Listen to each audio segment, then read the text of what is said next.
அருகே இருப்பதனால் இரவுக்கு தெரியாத பகலுக்கு புரியாத பொழுதொன்று நீ காட்டினாய். இதயத்தில் நீ இருப்பதனால் நான் தூங்கும் நேரத்தில் என்னுள்ளே தூங்காமல் நெஞ்சுக்குள் வாயாடினாய்.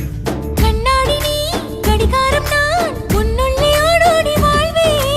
காதல் எனும் கடுதாசி நீ என்றென்றும்